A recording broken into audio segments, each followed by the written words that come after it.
Hello friends, आज मेरे office में मेरे बहुत ही fast friend advocate Ruchesh Sinha अपनी बुक को लेकर के मेरे पास आए और आई एम वेरी डिलाइटेड कि मेरे फ्रेंड एडवोकेट रुचेश सिन्हा ने एक ऐसे टॉपिक पर किताब लिखी जो कि इनकम टैक्स प्रोफेशनल्स के लिए एक बहुत ही इम्पॉर्टेंट कंसेप्ट है। बुक है income tax act and allied laws. इस बुक की इंपॉर्टेंस ये है कि ये इनकम टैक्स को अलाइड लॉज से जोड़ करके उसके प्रोविजंस को बताती है और ये बताती है कि अलाइड लॉज इनकम टैक्स की प्रोसीडिंग्स में कितने महत्वपूर्ण हैं और हमें उन अलाइड लॉज को किस तरीके से इनकम टैक्स की लिटिगेशन के अंदर इस्तेमाल करना है। एक बार फिर मैं इस बुक को आप लोगों को दिखा रहा हूं, income tax act and allied laws. ये एडवोकेट रुचेश सिन्हा जो कि दिल्ली हाई कोर्ट में प्रैक्टिस करते हैं इनकम टैक्स और जीएसटी मैटर्स में, मैं इनको कॉन्ग्रेचुलेट करता हूं कि उन्होंने एक बहुत ही डिफरेंट कंसेप्ट पर किताब लिखी। और अब मैं रुचेश से ये रिक्वेस्ट करूंगा कि वो अपनी बुक के बारे में मेरी ऑडियंस को थोड़ा सा बताएं। रुचेश प्लीज। तो थैंक यू अमित जी, आपने मुझे मौका दिया यूट्यूब पे बोलने के लिए। ये जैसे कि आपने बताया है ना, it's a very unique concept कि इनकम टैक्स एक्ट जो है वो बाकी एक्ट्स पे और रेगुलेशन पे कैसे लगता है। मैं आपको एक छोटा सा एक किस्सा सुनाना चाहूंगा कि मुझे आइडिया कैसे आया इनकम टैक्स की बुक लिखने का। मैं एक मैटर करने गया नॉर्मल इनकम टैक्स का मैटर करने के लिए। It was a matter of income tax prosecution. So income tax prosecution के मैटर लगते हैं हमारी 30 हजारी कोर्ट में।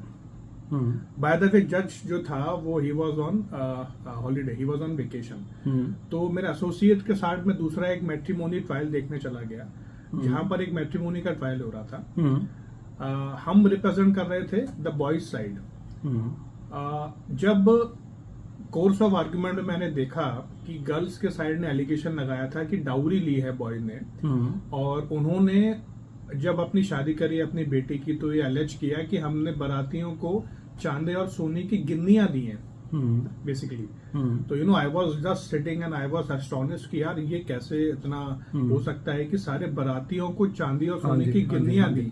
तो इसका मतलब तो यार he must be high net worth individual, काफी इनकम दिखाते होंगे, काफी ज्वेलरी भी इनके पास होगी। बाय द वे मैंने अपने एसोसिएट को बोला कि सर आप ना इनकी इनकम टैक्स के रिकॉर्ड्स मंगवाइए और उससे हम ये वेरीफाई करेंगे।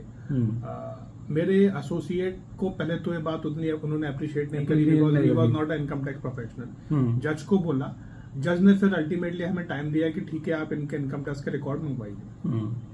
जब सर हमने इनकम टैक्स ऑफिसर को अपना विटनेस बनाया, उनकी आईटीआर मंगवाई, तो you will be astonished to know that कि वो बेसिक जो एग्जाम्पशन लिमिट की आईटीआर होती है, लाइक वो भी 2 लाख 3 लाख इस तरह की इनकम फाइल कर रहे थे। हाँ जी।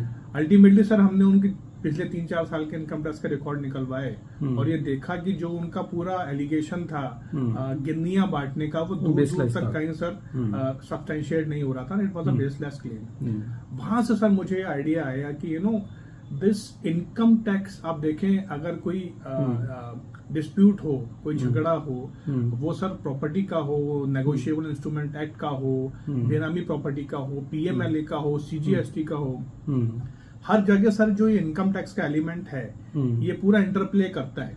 Income tax sir is quietly present in every dispute. So this sir book is an attempt to connect that dots, ये बताने के लिए कि इनकम टैक्स अगर आप कोई भी लिटिगेशन करते हैं from the income tax point of view या इनकम टैक्स के पॉइंट्स को ध्यान में रखते हुए, तो सर आप एज अ काउंसिल एक होलिस्टिक व्यू ले सकते हैं। सो एज द जज भी जो है वो बड़े इनकम टैक्स के पॉइंट ऑफ व्यू को रखकर एक होलिस्टिक डिसीजन दे सकता है।